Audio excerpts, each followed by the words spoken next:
Clear ஆகுது பாருங்க. இவங்க 2 பேரும் சேர்ந்துக்கிட்டாங்க. இந்த ஒரு பொண்ணு, இந்த பொண்ணை பார்க்க உங்களுக்கு பாவமா இருக்கா?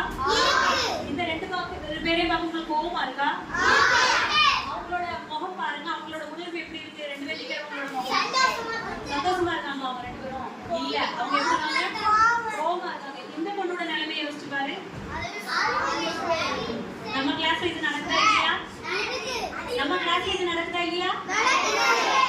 நடக்குது. இது நல்லதா இல்லையா? நீங்க 2 பேரும் சேர்ந்துட்டு ஒரு பொண்ணை டீஸ் பண்ணலாமா? இல்ல, இல்லையா? இதுக்குள்ள ஒரு பின்னாடி ஒரு சீக்ரெட் இருக்கு, அதை சொல்லவா?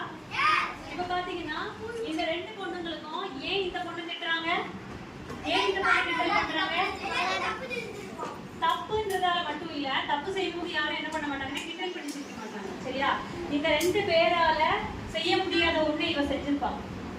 அது வந்து பேசுறதா இருக்கலாம், இல்ல அழகா ட்ரெஸ் பண்றதா இருக்கலாம், இல்ல நல்லா படிக்கிறதா இருக்கலாம், இல்ல நல்லா டான்ஸ் ஆடுறதா இருக்கலாம், இல்ல அவளோட தனித்திறமைகளை காட்டுறதா இருக்கலாம். அப்ப கிண்டல் பண்ணுவாங்க. இப்போ இந்த கிளாஸ்ல, உங்க கிளாஸ்ல எல்லாருமே வந்து நல்லா ஓரளவு படம் வரையணும்னு வச்சுக்குவோம்.